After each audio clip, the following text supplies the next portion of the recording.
Oremos. Amado Dios, gracias te damos nuevamente, Señor, por la bendición de este sábado en el que podemos acercarnos a tu palabra.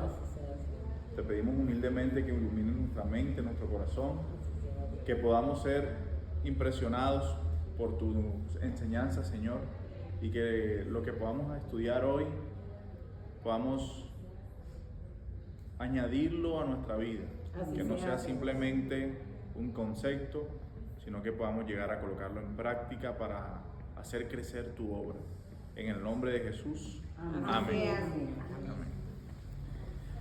Bueno, queridos hermanos, la clase de hoy tiene dos frentes.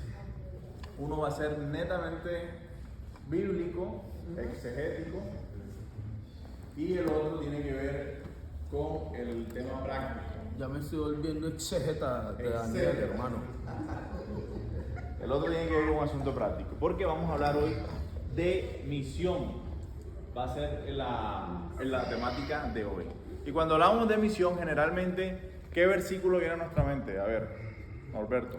La cita del Cristo de los voy a enviar de dos en dos y Ok, esa es una. primero Judea y después el resto del planeta Tierra. En Hechos 1 también. Y por acá, Mateo 28 y yo voy a añadirle del 16, porque del 16 es hasta el 20. Yo les he comentado en clases anteriores, les he hablado de una palabrita que se llama perícopa. La palabra es perícopa, es ciertamente una porción de la Biblia que está relacionada. Por ejemplo, una parábola puede ser una perícopa, o un milagro puede ser una perícopa. Es menor que un capítulo. Y esta perícopa que habla específicamente de la misión la encontramos en Mateo 28 del 16 al 20. Como hemos venido estudiando, ¿verdad? A ver. Deberías conseguirte un trípode. Un trípode. Que lo pongas así de una. Como hemos venido estudiando, antes de entrar de lleno. ¿Tú tienes podcast, hermano? ¿Cómo? ¿Tú tienes podcast? En un momento grabé uno en la Deberías universidad. abrirte un canal de YouTube bien poderoso. Estaría bueno. Ahí me envías el enlace, yo me inscribo a tu canal calidoso. Listo, cuando lo tenga te aviso. Bueno, lo que les venía diciendo es que antes de entrar a estudiar de lleno una porción de la Biblia, siempre es bueno tener el contexto, siempre es bueno saber de dónde se viene, qué se estaba diciendo antes. Y este Mateo 28, del 16 al 20, tiene como antesala la muerte y la resurrección del Señor. Entonces el capítulo arranca en el versículo 1 hablando de cuando María y otras mujeres van a la tumba, se aparece un ángel, ¿cierto? Ellas tienen temor, en algún momento el Señor se les aparece. Por ejemplo, en el versículo 9 dice: Jesús les salió al encuentro diciendo: salve. Dice, el diablo es cochino, hermano. Ya he escuchado en dos ocasiones sobre una supuesta tumba de Jesús. Es una cosa horrorosa, hermano. O sea que todavía existe la tumba de Jesús. Sí. Y que está en el sepulcro, me imagino. No, eso que está... Bueno, más adelante, en el versículo 10, Jesús les dice a las mujeres, no temáis, id dar las buenas nuevas a mis hermanos para que vayan a Galilea y allí me verán. Y luego de eso, del versículo 11 al 15, hay algo similar a lo que acaba de decir Norberto, que al enterarse los dignatarios, los religiosos que estaban en ese momento, contrataron a algunos guardias, les pagaron para que empezaran a mentir de que no era realmente que Jesús había resucitado, sino que lo habían tomado sus discípulos y lo habían puesto en otro lugar para hacer creer que estaba resucitado. Entonces ahí le pagaron a unos militares para que empezaran a echar cuentos de que Jesús realmente no había resucitado. Y hay un detalle, que esa mentira no se ha acabado hoy en día. O sea, con todo respeto lo digo, pues los testigos de Jehová, o sin quererlo o lo que sea, hacen parte, digamos, de esa tramoya. De esa fábula. Exactamente. Entonces sí hay que seguir predicando. sobre la divinidad de nuestro Señor Jesucristo, es fundamental. Y para allá donde vamos, para el tema de la predicación, mi querido amigo Norberto. Porque después de esto, entonces arrancamos con la perícopa o la porción que vamos a estudiar hoy. Se titula, pues aquí generalmente la Biblia trae algunos títulos. Yo les he dicho que este tema no es inspirado, sino que fue añadido por los humanos, nosotros los hombres, para darle cierto orden como los versículos y los capítulos. Pero esta lleva por nombre la Gran Comisión, que es la que en todo congreso de laicos, en todo sermón del ministerio personal, ministerio público, amén, todos estos sermones siempre en algún momento mencionan este versículo y por eso nosotros los conocemos tanto. La misión, nuestra misión, está por encima incluso de la iglesia. ¿Por qué? Suena un poco chocante, suena un poco irreverente incluso, pero la misión está por encima de la iglesia, porque nosotros no estaríamos aquí reunidos, no vendríamos los sábados, no nos hubiésemos bautizado, no diezmáramos, no hiciéramos parte de todo lo que tiene que ver con la iglesia sin nosotros, sin la misión. Es decir, la iglesia nace porque tenemos una misión. Nosotros nos congregamos a adorar al Señor, pero nos congregamos también porque hacemos parte de una iglesia que tiene un propósito, tiene una comisión, tiene un objetivo, tiene una tarea que nos fue entregada. Por eso es que la iglesia existe. Por eso es que nosotros hoy debemos siempre recordar estos textos, ¿no? Arranca el versículo 16. ¿Y cuál es el capítulo, disculpe? El 28. Estamos en Mateo 28, 16. Si alguno tiene alguna pregunta, tranquilamente puede levantar la mano. La gran comisión, ¿no? 26. Pero los 11 discípulos se fueron a Galilea. Interesante esto, porque estamos hablando del fin del ministerio de Jesús en la tierra. Posterior a esto, Jesús se le aparece nuevamente otra vez a los discípulos. Ya lo vemos en Hechos, por ejemplo, capítulo 1 de Hechos. Pero en cuanto a lo que tiene que ver con su misión terrena, ya está por finalizar. Y aquí dice que los 11 discípulos se fueron o fueron llevados hacia Galilea. Galilea de los gentiles, como lo dice en el capítulo 4, también de Mateo, fue el lugar donde empezó el ministerio de Jesús. Entonces miren ese detalle interesante. ¿Dónde los lleva a los discípulos al final del ministerio de Jesús? ¿A dónde empezó? A dónde empezó, en Galilea, ¿no? Miren cómo se va como completando todo el asunto. Al monte donde Jesús les había ordenado. Ese monte parece que era un monte conocido, un lugar que ellos ya conocían, porque en el idioma original se utiliza para mencionar el monte una partícula específica que es un artículo, que es el monte. Parece un pequeño detalle que no tiene trascendencia, pero al decir el monte ya me está diciendo que era un lugar conocido para los discípulos. Ya me está indicando que era un lugar que ellos conocían.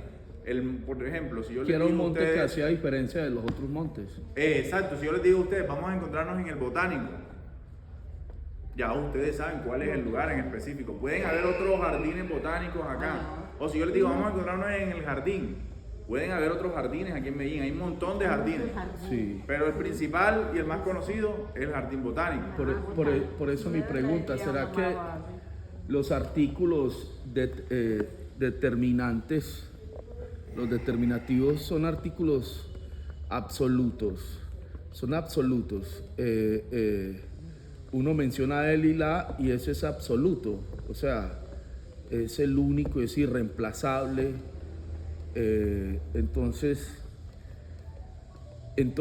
a Cristo no estaría mal si uno le dijera el Cristo. Claro. O sea, porque es el Cristo por sobre cualquier otro que quiera hacerse pasar por Cristo, pues. Exactamente, O Norberto. sea que el monte Galilea tenía que haber sido un monte, pero siempre era el lugar pues central donde se reunían. Exactamente, esa es la posibilidad que le estoy mencionando. Era quizás, era la impresión que da, que era un lugar en el que ya ellos conocían, ya ya ellos sabían o se reunían habitualmente, parece ser. Si regresamos al versículo 10, dice, no temáis y dar las nuevas a mis hermanos, es Jesús hablándole a las mujeres, para que vayan a Galilea y allí me verán. Jesús ya les había puesto una cita.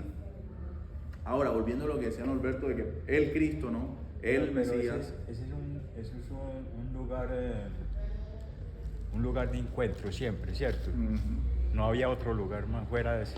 Parece, eso es lo que la percepción que da, no hay más información, habría que de pronto buscar si hay algún teólogo que mencione algo, la verdad no profundice tanto, pero el indicio que da por la forma en cómo está escrito es que era un lugar conocido para ellos.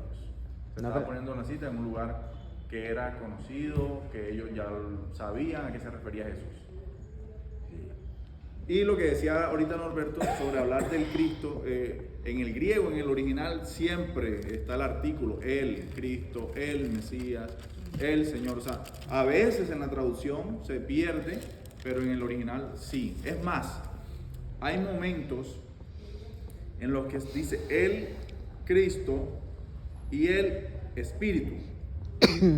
Esos dos artículos, el y el, en griego es fundamental, porque me está hablando de dos personas diferentes. Entonces, al decir el Espíritu y el Cristo en una misma frase, me está diciendo que son dos personas diferentes, dos sujetos diferentes. Contrario a lo que se creen muchos, que el Espíritu Santo es una fuerza, que el Espíritu Santo es un poder. Esa forma de escribir el Cristo y el Espíritu en la misma frase me está diciendo que el Espíritu Santo es una persona diferente a Cristo. Ministro, hoy que estamos acá en la clase bíblica en la Iglesia del Bosque, 13 de junio de 2026, en esta tarde, yo quiero preguntarle a usted, no podemos tener el más mínimo asomo de a qué monte se refiere aquí la lectura bíblica en Mateo 28, en los versículos 15 y 16. ¿Será que si luciamos un poco podemos conocer cuál es ese monte? Podríamos estudiar, la verdad, como lo mencionaba ahorita que el hermano preguntaba, no profundicé a detalle en el monte, no encontré, no es que no haya profundizado, mejor, no encontré información específica sobre ese dato, pero voy a seguir buscando a ver si en la próxima clase les doy el dato. Yo digo una cosa, sería ese lugar específico donde el Señor veía más aceptable ese lugar. Quizás por algunas condiciones naturales, de pronto era un lugar a solas, un lugar agradable, ¿cierto? O quizás tenía alguna connotación teológica, de pronto era algún monte con alguna historia pasada. Lo había como explorado el lugar mejor. Lo que pasa es que esos montes son montes pequeños, son colinas. Sí. Como decir el cerro del Volador. Sí. Es simplemente eso. Sí. Bueno, retomemos entonces el versículo 16, ¿cierto? En el cual estábamos. Porque Jesús les había ordenado, como ya lo vimos en el versículo 10. Dice el 17, cuando lo vieron, lo adoraron, aunque algunos dudaban. Vieron a Jesús, recordemos que las mujeres eran los únicos que lo habían visto hasta ese momento. Ya luego los demás discípulos lo ven, pero dice la palabra de Dios que algunos dudan. Esa duda no era referente a alguna cuestión de creer en Jesús, sino era más relacionado con el asombro, ¿cierto?, de ver ahora al Maestro resucitado. Después de haberlo visto en la cruz, ellos estaban un poco asombrados. Hay una vacilación entre creer, no creer. Estaban como en shock, podríamos decir, ¿no? A veces a nosotros nos pasan cosas que todavía no asimilamos completamente. Yo creo una cosa que el lugar de expectación en ese momento se origina como el de ahora, ¿no? Pues si había duda en ese tiempo, ahora puede haber duda también en la venida de él. ¿Cierto? Casi que contrastan esas dos cosas, ¿cierto? siempre por lo contrario, la duda va a estar ahí, de muchos, y otros no, ¿cierto? Así es, hermano. ¿Cuál es su nombre, hermano? William de Jesús. William, hermano William. Fíjese que el mismo, eso es una intención que tiene el autor, porque el autor lo ha podido omitir y simplemente ha podido escribir, lo adoraron, lo vieron y lo adoraron. Si él quisiera omitir buenas, bienvenido. Si él quisiese omitir ese detalle para simplemente mostrar a un grupo de creyentes fieles, sin duda lo hubiese hecho. Pero él menciona ahí en el versículo que algunos dudaron, tuvieron dudas, vacilaron ahí entre lo que estaban viendo, estaban un poco en shock, y puede ser lo mucho que, como usted lo decía, puede ser algo que le pueda pasar a muchos hoy. Es como algo confuso, ¿cierto? Como vacilante, ¿cierto? En muchos era vacilante, en otros era muy seguro. O sea, como es la venida el mundo está inseguro, unos vacilan y otros están a la expectativa seguros, ¿cierto? Es que como decir, en la creencia y el saber en quién hemos creído nos hace como firmes, ¿cierto? En la venida de Él, o en la partida cuando Él partió y dijo que se volvería a reunir, ¿cierto? Entonces siempre va a haber eso. Siempre va a haber, porque cuando ya Él venga, se va a acabar ese vacilamiento, ¿cierto? El estar a la expectativa, seguros, parados ahí bien, ¿cierto? Porque ya saben en quién han creído. Exacto. Amén. Sí. Hermana Rubiela, bienvenida. Bueno, seguimos, ¿no? Con el siguiente versículo, el 18. Jesús se acercó y les habló diciendo: toda potestad me es dada en el cielo y en la tierra. Este texto en especial hace referencia a Daniel 7, 13 y 14. ¿Quién tiene la Biblia por ahí que me ayude? Daniel 7, 13 y 14. Se está cumpliendo una profecía.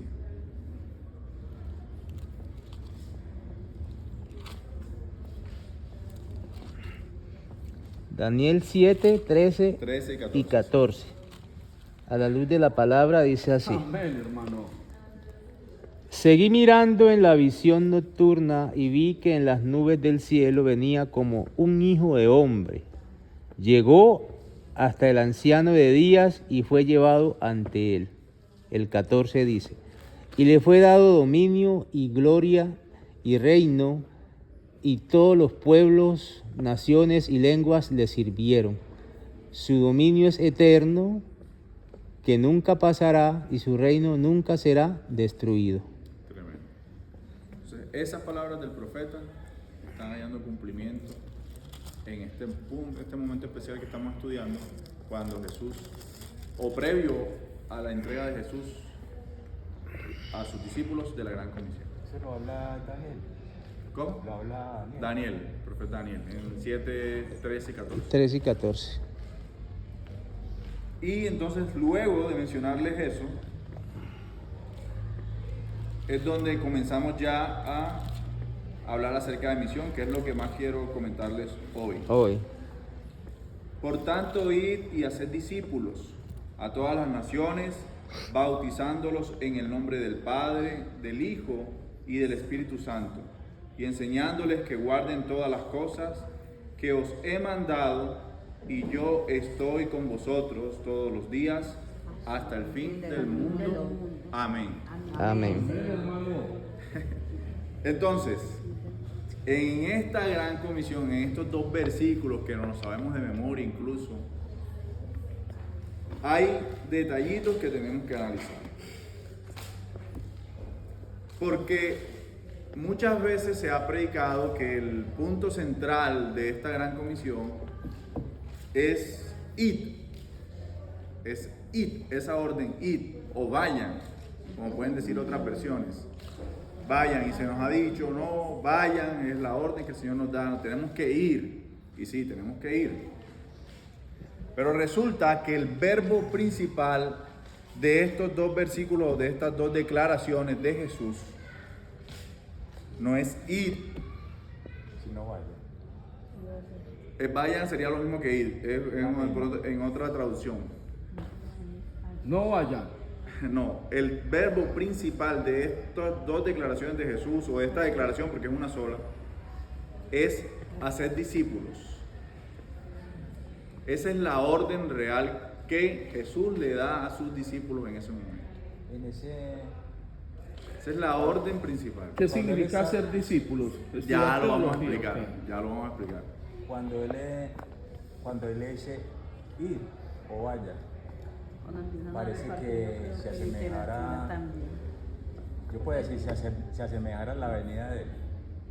Porque es que nosotros a veces el pueblo de él atrasa un poco la venida. Okay. ¿Cierto? Cuando dice ir, vaya, si nosotros marchamos ir adelante, apresuramos la venida de él. Amén, hermano. La Pues, apresuramos. como lo vimos hace algunos, perdón hermano que le interrumpa, a unos sermones, como hace 3 o 4 sermones del doctor Cristian Cardoso, que predicó acá hablando acerca de eso, ¿no? Que ese era el detonante o la señal principal de que ya iba a llegar el tiempo del fin, la predicación del Evangelio. Entonces, eso está relacionado con lo que usted está diciendo. Se ha oído mucho de que en una, ¿cómo es que se dice? En una profecía dice que el Señor está cerca, está latente. Pero el pueblo cuando no marcha o no marchamos, desde nuevo que es la plaza la avenida, es la plaza. Pero cuando nosotros obedecemos, ir adelante, como le decía a los discípulos, ir adelante, nosotros podemos acercar la avenida. ¿Tú ya te hiciste bautizar? Aquí sí. Amén, hermano. Felicitaciones. Es que mi oración, no, pongamos con la sabiduría que Dios le está dando a uno, le estaba hablando en sentido de que si nosotros nos movemos, Él se va a mover. Pues podemos acelerar la venida de Él. A veces, muchas veces, nosotros activamos la venida de Él. Ya, Sí. yo voy a avanzar y ya les voy a dar espacio para que hablemos todos porque Sí. quiero concluir con esta idea. Les decía ahorita que el verbo central en esta declaración de Jesús es hacer discípulos, hagan discípulos. Los demás verbos que aparecen en esta oración están subordinados al verbo principal, que es hacer discípulos. Es decir, dependen del hacer discípulos. El hacer discípulos es el verbo principal, es la tarea principal, es la orden que ellos tienen, porque ese verbo en el español y en el griego hay diferentes modos de los verbos. Ya les voy a dar, déjenme terminar la idea. Hay diferentes modos en los verbos. Hay unos verbos que nos ayudan a describir lo que está sucediendo. Por ejemplo, yo estoy hablando. Es un verbo, hablando, está conjugado y está diciendo lo que yo estoy haciendo en estos momentos. Norberto está sentado, o Norberto se levantó, o Norberto habló, William leyó, ¿verdad? Son verbos que describen lo que está pasando. Pero hay otros verbos que son para dar órdenes. Y ese es el caso del que estamos viendo acá. El hacer discípulos es un verbo que la forma como la que está escrita, y esto es intencional, el autor decide utilizar ese verbo porque así lo escuchó de Jesús, de lo que investigó, mejor dicho. Entonces él dice, Jesús dijo, hagan discípulos, hagan discípulos. Los otros verbos están escritos de una forma que son verbos que son utilizados para describir cómo se realiza la acción principal, que ya les dije que es hacer discípulos. Los otros verbos que aparecen ahí, el ir, el enseñándoles y el bautizándoles, son verbos que describen cómo se hace y cuándo se hace el hacer discípulos. Ese ir también se puede traducir como cuando vayan o habiendo ido. Entonces, ¿cuándo se hacen discípulos? Cuando ustedes cuando vayan en el camino, cuando anden, ese es el momento. Entonces, no, la orden no es ir, sino le está diciendo, cuando vayan, hagan discípulos. Yo digo una cosa, más que una orden. Hermano, perdón, déjemelo terminar. Déjenme terminar la idea completa. Entonces, cuando vayan o habiendo oído, me está diciendo cuándo es el momento para ser discípulos. ¿Verdad? Y luego les dice, hagan discípulos. Y entonces, posterior cuando le dice, hagan discípulos en todas las naciones, él empieza a explicar el cómo. El bautizándolos y el enseñándoles responden a la pregunta de cómo hacer discípulos. ¿Listo? Entonces dice, bautizándolos en el nombre del Padre, del Hijo y del Espíritu Santo y enseñándoles que guarden las cosas que os he mandado. Magnificando la ley, que es un asunto que se menciona en Mateo, por allá en el Sermón del Monte, ¿verdad? Yo estoy con vosotros todos los días hasta el fin del mundo. Hermano. Que es otro asunto que cierra o completa lo que estábamos hablando acerca del ministerio de Jesús, porque por allá en el capítulo 1:23 me parece, se menciona a Emmanuel, ¿no? Dios con nosotros. Dios con nosotros. Y ahora entonces dice acá, porque yo estoy con vosotros todos los días hasta el fin del mundo. Cierra con el ciclo que inició en Juan 1:23. Entonces, ¿qué trascendencia tiene este asunto de que el verbo principal sean hagan discípulos? Muchas veces se hace énfasis más en el bautismo que en el discipulado. Yo diría que con bastante frecuencia se hace énfasis en el asunto del bautismo, ¿no? Tenemos que ir y predicar para que se bauticen. Y nosotros vamos viendo a una persona, le vemos la cara y ya decimos, no, está buena para el bautismo, no está buena para el bautismo. ¿Cierto? Pero no nos percatamos que el principal mandato, mejor dicho, la principal orden que dio Jesús es hacer discípulos. ¿Cómo? Bautizándolos y enseñándoles. Es decir, que el discipulado es un proceso que para Jesús, según este texto que estamos leyendo, tiene dos formas, o se deben cumplir dos formas, dos acciones también para realizarlo: bautizarlos y discipular y enseñarles. Por eso a veces hay dudas, ¿no? Que si esta persona llegó, se puede bautizar, ha recibido estudios bíblicos, no ha completado la fe de Jesús. ¿Qué dicen ustedes? Una persona que haya recibido apenas unas 5 lecciones de la fe de Jesús. No puede bautizarse todavía. ¿Por qué? Porque no ha terminado no tiene todo el conocimiento y no se ha bautizado. Ok. No, porque pues, ¿Qué dice la hay el caso del etíope. Por ejemplo, el que estaba con Felipe, Él excelente. quería saber más, ¿cierto? Pero ¿qué le dijo Felipe? O sea, que hay agua que impide que sea bautizado. Él apenas estaba conociendo, pero él en ese momento creyó y tuvo el deseo y quiso ser bautizado. Y él no se sabía todo, Y él ni siquiera sabía que estaba leyendo. Él no había hecho la fe de Jesús, él no había hecho el curso. Y de todas maneras, si él sintió el deseo, Excelente pues, ejemplo. quería ser bautizado. Excelente ejemplo. Sigamos, Roberto. Yo tengo una pregunta. Ajá. ¿A qué se refiere entonces eso de que cuando el mensaje del evangelio llega a todo el mundo, ese será el fin? ¿A qué se refiere exactamente con eso? Que el mensaje del evangelio llegue a todo el mundo. A la predicación del evangelio. Nosotros tenemos un mensaje, una tarea que es la que nos está. Pero entonces Hacer discípulos eso no en significa ser discípulo. ¿Qué cosa? El hecho de que de que el evangelio le llegue a una persona no está significando hacerla discípula. De que el evangelio le llegue a alguna persona no significa. Sí, porque que sea dice discípulo. Tienes toda la razón. porque dice que el mensaje del evangelio llega a todo el mundo. Yo me imagino que si el mensaje del evangelio llega a todo el mundo, significa que a mí me llega, por ejemplo, la noticia.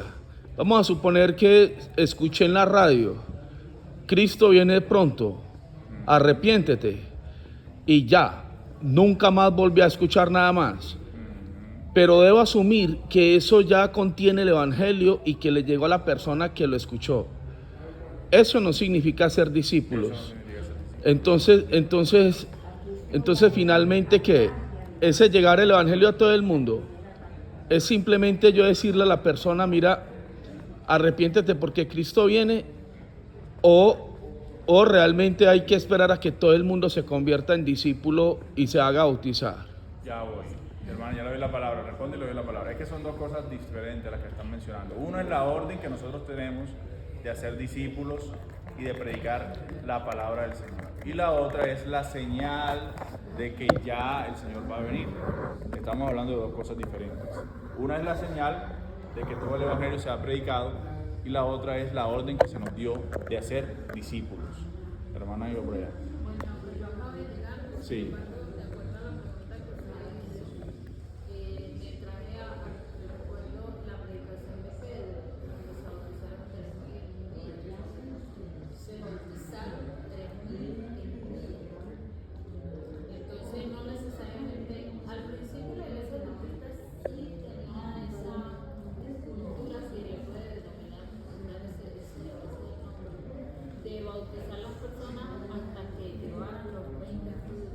Ah.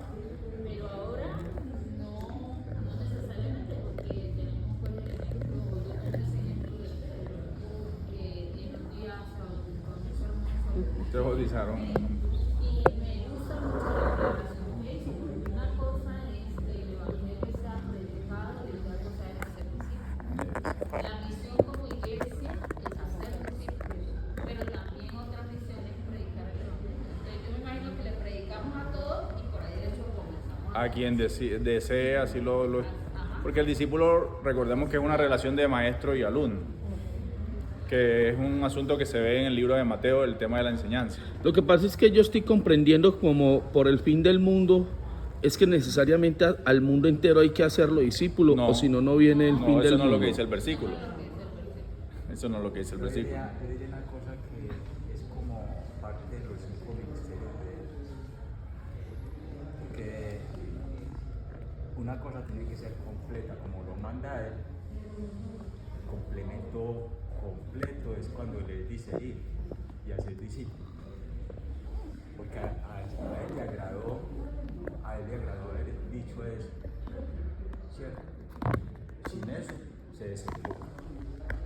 Si nosotros como iglesia sin eso nos desenfocamos, por eso a veces la iglesia se desgasta, nos distraemos en asuntos que no nos corresponden y dejamos de lado la tarea que tenemos, que es hacer discípulos. Ahora, Pregunta, espérame, ¿cuántos de los que estamos aquí somos discípulos? yo soy un discípulo. ¿Cuáles Y son, mira, las y yo le iba a características, decir- ¿cuáles son las características de un discípulo? ¿Qué iba a preguntar? Usted ya lo dijo, pero que se amplíe porque en el concepto de discípulo, usted dijo que el discípulo tenía una relación discípulo Con su maestro. Nosotros tenemos el ejemplo de Jesús con sus discípulos. Él los hizo a ellos discípulos. ¿Cómo los hizo discípulos? Hablándoles, enseñándoles, dándoles el mensaje. Ve y hace. Ellos iban intercambio de la Cuando Don Neto hace la relación de la predicación del mundo, que es cuando se termine la predicación, predicar el mundo, el mensaje a todo el mundo y viene el fin. Yo pienso que cuando Don Neto dice, pero no sé si estaré equivocado, cuando yo le predico a una persona, sea mucho o poco, yo estoy relacionándome con esa persona y esa persona, por ejemplo, menciona los escuchó el mensaje por la radio, de pronto ya no tiene una relación con la persona que escuchó hablar en la radio, pero si ella es consciente y ella entiende y capta lo que se le dijo, hay que obedecer esto, y ella inmediatamente empieza a hacer lo poco que escuchó y lo va a seguir, así no tengo una relación con su discípulo, ella viene a ser una discípula, pienso yo, porque ella está llevando a cabo eso que aprendió. de ese discípulo que no está presente, que no han tenido una relación, pero que lo estuvo atento, realizando, pienso yo. De acuerdo. Yo toda la vida, Norberto, vamos acá con la hermana que había levantado la mano antes y ya luego te doy la palabra. Ya, claro, ok. yo toda la vida aprendí que los discípulos eran designados directamente por nuestro Señor Jesucristo Es lo y que el último discípulo había sido el apóstol Pablo. Es que no es lo mismo discípulo que apóstol. Nos estamos desviando del tema. Porque a mí me dice, Norberto, por perdón, ejemplo, que de perdón. los 4 evangelios, Norberto, el que no disculpa. era discípulo era Lucas. Tienes la clase acá. Te atendemos a ti. Vamos a continuar con el asunto que les mencionaba ahorita. Yo les decía, la orden es hacer discípulos y los otros verbos me están diciendo cómo, que es la respuesta que estamos buscando. Cómo hacer los discípulos, bautizándoles y enseñándoles. Esa es la forma. Y el asunto aquí es que la forma, nuevamente, como están escritos en el griego, me están hablando de una acción continua y simultánea. Fíjense esas dos palabras. Es una acción continua y simultánea. Es decir, que el enseñándoles no es solamente previo al bautismo, sino que continúa después del bautismo también, y son acciones que suceden al mismo tiempo. Norberto, por favor, ¿te cansaste?